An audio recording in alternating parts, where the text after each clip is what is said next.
Welcome to Free Job Camp. My name is Chillar Anand. In this video, we will see some of the common mistakes that freshers make in their resume and how to avoid them.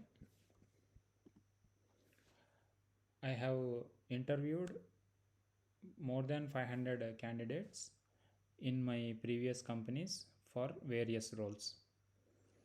So, in many cases, sometimes the resumes get rejected even for some silly mistakes.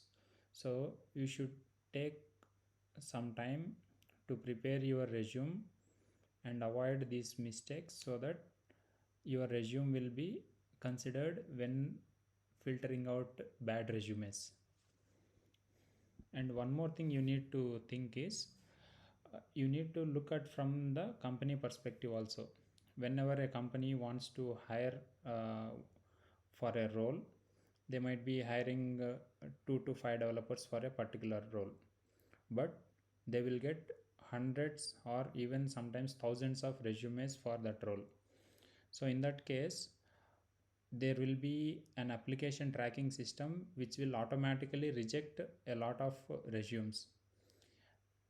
Even after that, a HR or some person from the company will manually review the rest of resumes, and he will even filter out a lot of resumes.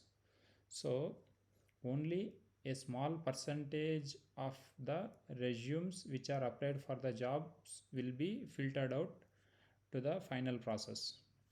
So we will see what are the common mistakes by which resume gets rejected, and we will see how to avoid them. One of the common mistake is submitting the resume in document format. So when you submit a resume in document format, when HR or some other person downloads your resume, they might not have MS Word installed in their system. So sometimes they won't be able to open the resume also. And sometimes there will be a version mismatch in document format, because of which the resume formatting will be corrupted. So to prevent all of these, you should always submit resume in PDF format. Even if you prepare your resume in MS Word or in Google Doc, always export the resume in PDF format and then submit it to the companies. And the second common mistake is people make very lengthy resumes. So this is not a competition for the number of pages. So always try to limit your resume to single page, especially if you are a fresher or if you just have 1 or 2 years experience. So you can remove a lot of unwanted sections from the resume. I will show a small example at the end of the video. And the third thing is you should not use multiple fonts and uneven formats in the resume. So throughout the resume, try to use the same format and also keep a consistent font size. Also make sure there are no spelling mistakes in the resume.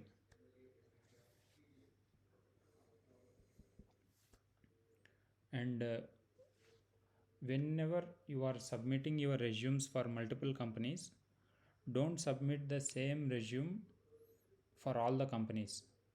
For example, one company might be hiring for a system engineer role, and the other company might be hiring for some software engineer role.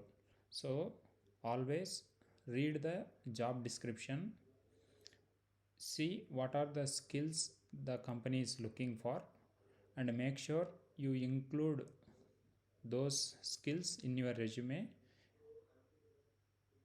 so that your resume won't get filtered out early in the process. And the last thing is, don't write too many lengthy paragraphs in the resume. So yeah, HR gets only a small amount of time to look at your resume. So if you have unnecessary paragraphs and unnecessary sections, you won't be able to showcase your actual work to the HR. So always keep your resume short, avoid lengthy paragraphs, remove unwanted sections also. So I will show you a sample resume of a fresher.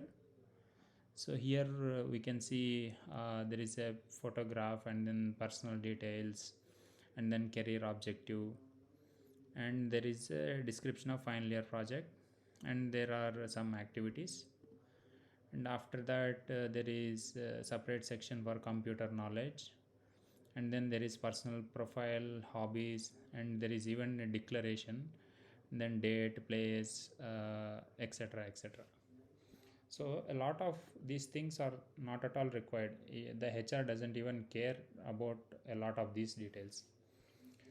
So as a fresher, you should showcase just your project, and if you have done any courses or any certifications, you should highlight them, and your education and the specific skill set you have. Here I have made a sample resume quickly just to show you a demo. So the first thing HR or technical person will look at is your project. So provide a brief description of the projects you have worked on, and if possible, upload your code to GitHub or some other website and link it in your resume. And the second thing you should add is any certifications you have undergone. If you have taken any course on any online website, you can add the details here. And then add your education qualifications, what degree you have completed, where you have completed, etc. And then finally include is your skill set, what programming languages or what tools you have used. So that's it. You still have like half a page empty. If you feel if there are any hobbies which match your current job, you should include them, or if you feel you should include any other sections, you can still include them. Still it shouldn't cross one page. So that is just the brief description on how to avoid all the common mistakes while preparing a resume. So that's it for today's session. So stay tuned.